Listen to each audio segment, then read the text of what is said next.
Assalamualaikum warahmatullahi wabarakatuh. Budaya positif adalah nilai-nilai yang diyakini sebagai kebiasaan baik oleh seluruh warga sekolah yang bertujuan untuk membentuk karakter positif yang sesuai dengan profil pelajar Pancasila.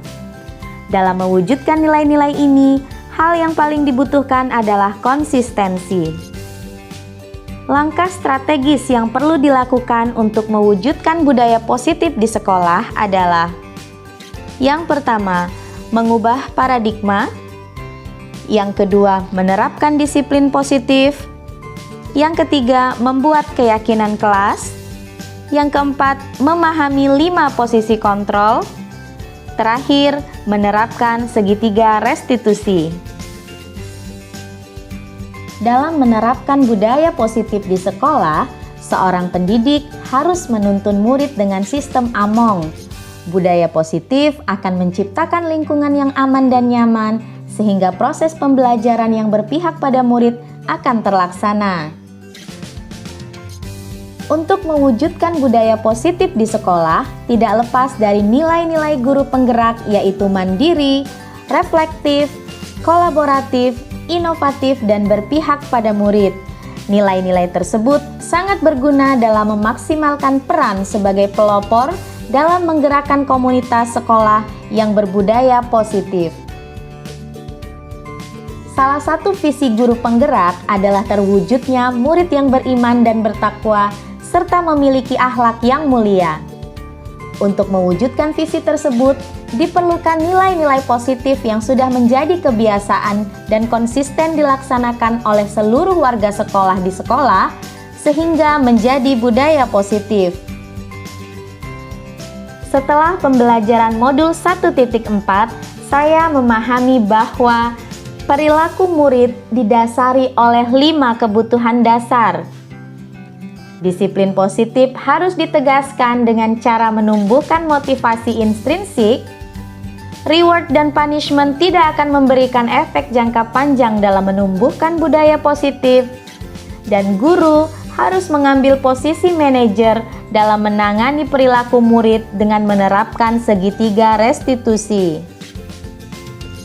Setelah pembelajaran modul 1.4, saya mampu untuk menerapkan konsep-konsep inti mengenai budaya positif, baik lingkungan kelas maupun lingkungan sekolah.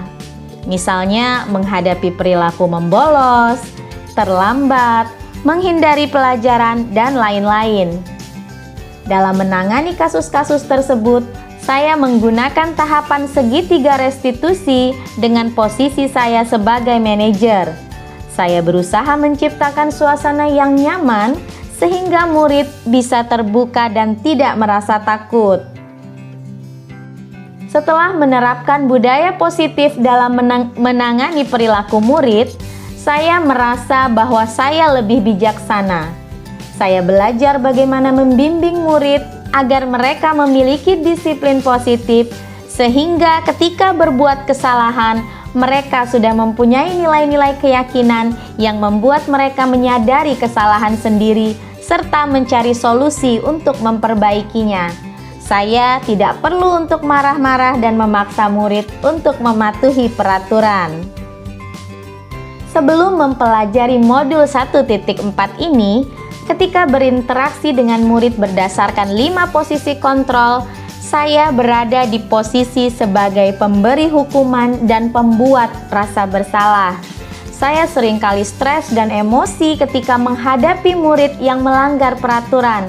Alhamdulillah, setelah mempelajari modul ini, saya menyadari bahwa tindakan itu sangat berbahaya bagi perkembangan mental anak.